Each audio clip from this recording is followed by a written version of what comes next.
کہاں سے شروع کروں؟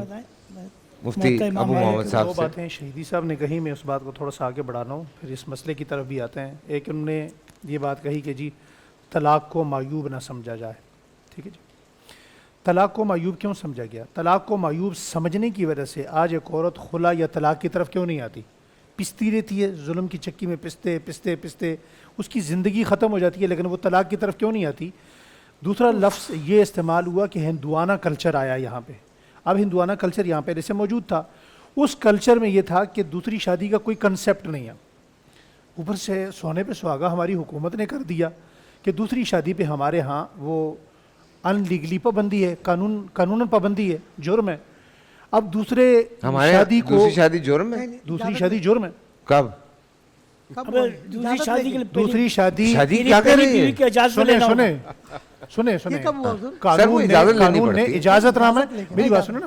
دیکھیے شریعت کے متصادم آپ قانون جو بھی بنائیں سر گے، یہاں لوگوں سے 5 فرائض پورے نہیں ہوتے، وہ 4 سنتوں کے پیچھے پڑ جاتے ہیں. میں جس مسئلے کے حل کی طرف آ رہا ہوں نا، جو بات سمجھانا چاہ رہا ہوں وہ سمجھیے آپ.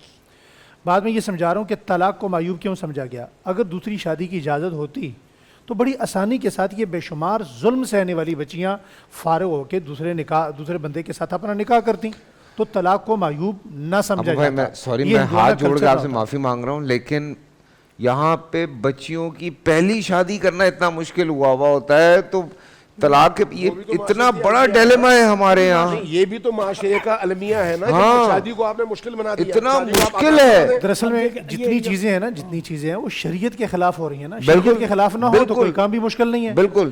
مجھے آپ تاریخ صحابہ میں صرف 2-4 صحابہ جو جنگ میں ایسے مقام پر کہ وہ نوجوان تھے، نکاح ہوا، جا کر شہید ہو گئے، اس کے علاوہ مجھے کوئی ایک صحابی بتائیں جس کا ایک نکاح ہو.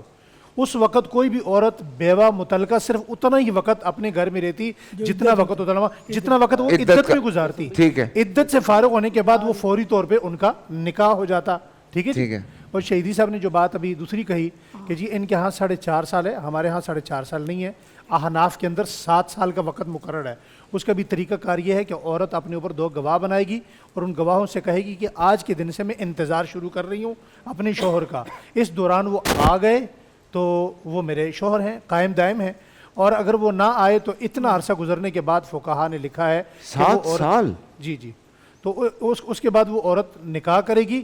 اور یہ جو دوسرا کنسیپٹ شہیدی صاحب نے بتایا یہ ہمارے ہاں نہیں ہے کہ وہ عورت آئے، کوئی پہلا والا مرد آ گیا تو وہ اس کے نکاح میں ہوگی. ایسا نہیں ہے. وہ جو دوسرے مرد سے اس کا نکاح ہوا وہ اسی کے نکاح میں رہے. اچھا صحیح. سو یہ جیسے محمد نے کہا ہے نا یہ کہ ہمارے ہاں دوسرا نکاح منع گورنمنٹ کے. منع کا مطلب یہ نہیں کہ انہوں نے پابندی لگا دی. منع کا مطلب ایسی شروط رکھ دی گئی ہیں جس کی وجہ سے انسان دوسرا نکاح نہیں کر سکتا. مثلا یہ شرط رکھ دینا کہ دوسرے نکاح کے لیے پہلی بیوی سے اجازت نامہ ضروری ہے. یہ تو ایسی شرط ہے کہ آپ نے بالکل منع کر دیا. یہ لوگ جو ہے نہ تو کھل کر شریعت کی مخالفت کرتے ہیں. ہم میڈیا کے پلیٹ فارم پر بیٹھے ہیں، قطع کلامی معاف پروفیسر، میڈیا کے پلیٹ فارم پر بیٹھے ہیں آپ فیصل صاحب.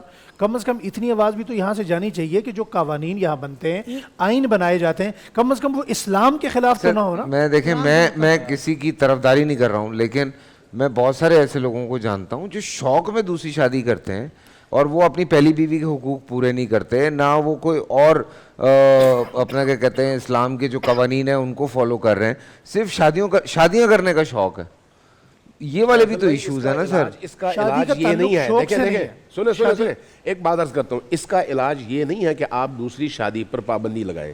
اس کا علاج یہ ہے کہ آپ ایسی قانون سازی کریں کہ اگر وہ شوہر پہلی زوجہ کے حقوق ادا نہیں کرتا تو وہ اس قانون کے تحت پابند ہو وہ حق ادا کرنے پر. سر یہ کون چیک کرے گا؟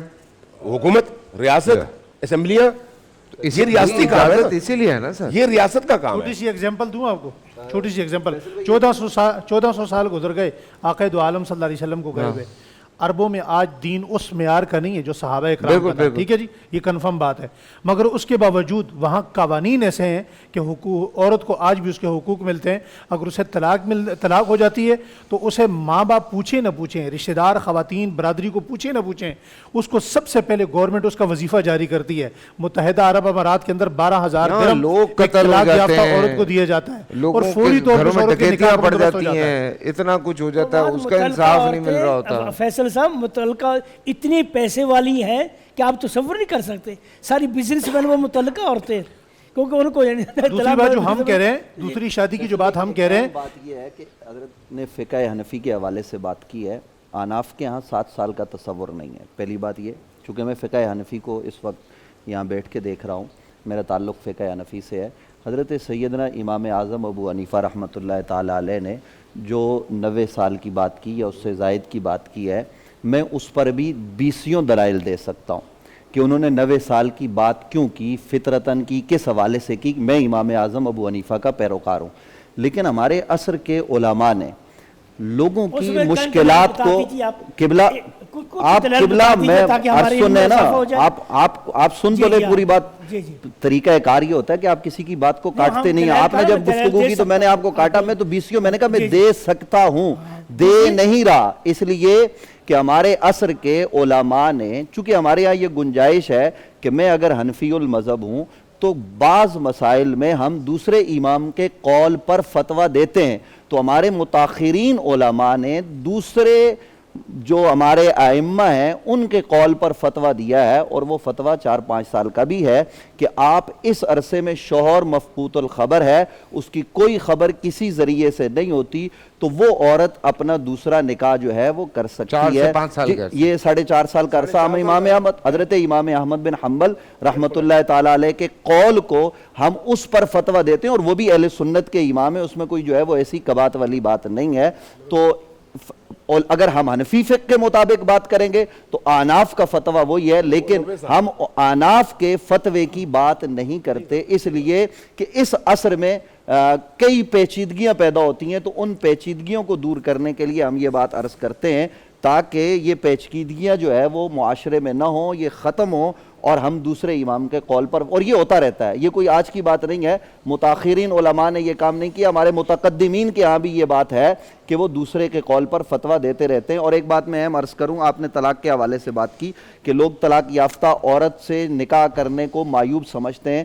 خود آقا کریم صلی اللہ علیہ وآلہ وصحبہ وبارک وسلم نے حضرت سیدہ طیبہ سیدہ زینب رضی اللہ تعالی عنہا سے نکاح کیا کہ ان کو طلاق ہو چکی تھی, اور پھر نبی علیہ السلام نے ان سے نکاح کر کے اپنے حرم میں داخل کیا, اور یہ پیغام دیا کہ یہ کوئی معیوب عمل نہیں ہے. حضور علیہ السلام کا ایک نکاح کنواری خاتون حضرت سیدہ عائشہ سے ہے, باقی نکاح یا بیوہ جات سے ہیں یا پھر طلاق یافتہ سے ہیں. یہ نبی علیہ السلام کا درس ہے کہ جناب آپ نے اس طرح سے زندگی گزارنی ہے, معاشرے کی عورتوں کا سہارا بننا ہے. آج ایک المیہ یہ بھی ہے کہ ہمارا نوجوان جو ینگ ہوتا ہے, کنوارا ہوتا ہے, اسے یہ کہا جائے کہ یہ عورت طلاق یافتہ ہے یا یہ بیوہ ہے, اس سے نکاح کرو. فیصل بھائی میں آپ سے پوچھتا ہوں, آپ مجھے بتائیے معاشرے میں آپ کا ہر طبقہ فکر کے لوگوں سے تعلق ہے, کیا کوئی باپ اپنے کنوارے بیٹے کا یا ماں کسی طلاق یافتہ یا بیوہ لڑکی سے شادی کو تیار ہوتے ہیں؟ ہرگز تیار نہیں ہوتے. حالانکہ ہم جس نبی کی شریعت کو مانتے ہیں وہاں تو یہ تصور پایا جاتا ہے کہ آپ طلاق یافتہ کو اہمیت دیں, آپ بیوہ کو اہمیت دیں. کس طریقے سے کوئی عورت بیوہ ہوتی ہے تو فوراً صحابہ کرام علیہم الرضوان پیغام بھیجتے ہیں کہ آپ اگر لڑکا چاہ بھی رہا ہو کرنا تو اس کے گھر والے نہیں مانتے. بالکل صحیح بات. اور شاہ صاحب ہاں ایسی فیملیز آتی ہیں کہ بچیاں ماں اور باپ کی شکایت کر رہی ہیں کہ ہم جوان ہو چکی ہیں, ہمارے بال سے فائدہ, ماں باپ کیونکہ وہ کاروبار کر رہی ہیں, بزنس کر رہی ہیں, تو بعض ایسے ظالم ماں باپ کہ بچیوں کی شادی نہیں ہونے دے رہے کہ ہمیں کھلائے گا کون. آپ کس معاشرے کی بات کر رہے ہیں سر؟ یعنی ایسی لڑکیاں وہ بے بس ہیں گھروں میں, بیچاری آ کے روتی ہیں کہ شاہ صاحب ماں رشتہ نہیں ہونے دیتی. کیوں؟ بولا جی وہ کہتی ہے آپ چلی جائیں گی تو ہمیں کون کھلائے گا.